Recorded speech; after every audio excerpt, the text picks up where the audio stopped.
championships in the last 18 years.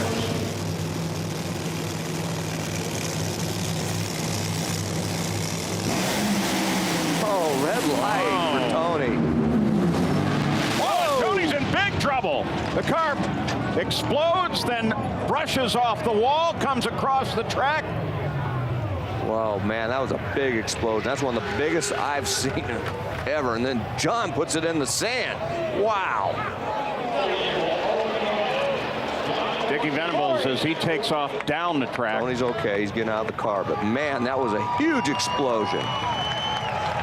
Look at his fire suit. That, I mean, they got totally that. Not only was it big, it was hot. Boy. And the crowd reacts to Tony's climbing out of the car. Boy, that was just enormous.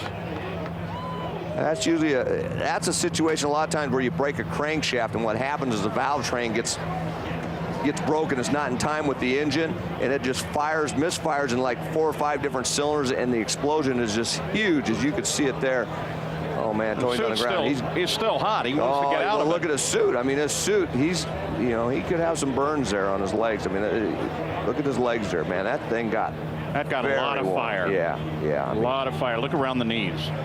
Yep, and his arms too. So, wow. It takes an awful lot of heat and fire to do that to one of these suits.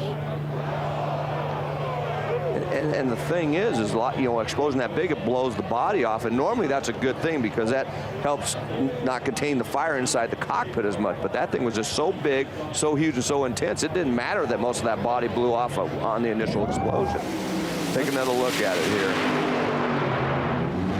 Wow. You see the rear wheels just lift right off of the ground. I mean, we saw Del Worsham do that. I did that in 1983 in Orange County, and it's just the concussion from that explosion just lifting the rear of the car right up off the ground. And as you pointed out, John Force had 2 good shoots, but nevertheless, he must have been a bit startled by that as well, because he doesn't get it stopped by the end of the strip. Well, it could be an instant. He may not have saw the red light. He might have thought maybe he was just late because he's, he might be a little bit rusty. I mean, he could have seen it, but he might have just thought, man, I'm late, and Tony's out there ahead, and then all of a sudden he sees the explosion, and you saw him move over towards the wall, so good possibility that John forgot to pull the chutes because he was going over towards the wall when he saw the pieces coming towards him. I don't know, so it might be a little while.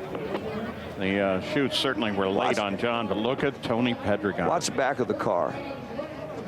Wow, look at the pieces there. Look at the noses. I mean, it's dragging the ground. There's the back tires. Then look how hard they hit the ground when it comes back down. It bounces up again. And Tony's still driving that thing sideways across the finish line. Yeah. And the rear tires come off the ground again. And look at that. He was trying to turn away from the wall as he crossed the line. And that's just instinct. He cannot see where he's going. He is feeling the car, and he is reacting to it. Look at the wheels turn right there as it goes across the finish line.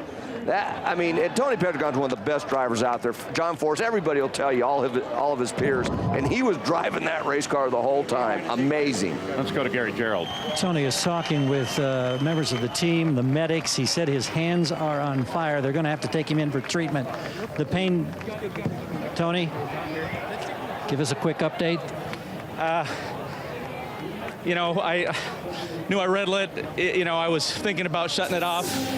Had interference on the radio, and that distracted me a little bit, and it just let go. I was trying to get a read on the car, and I don't know what happened, but I couldn't see. I had fire in my face. My hands are pretty hot right now, but took a little beating. But I think that extra padding and a lot of the safety features, I think that's the reason I'm able to just maybe take some aspirin. Hopefully I can work on my hands a little bit, but little setback. We'll be back. Tony, thank you very much. He'll continue to get treatment here.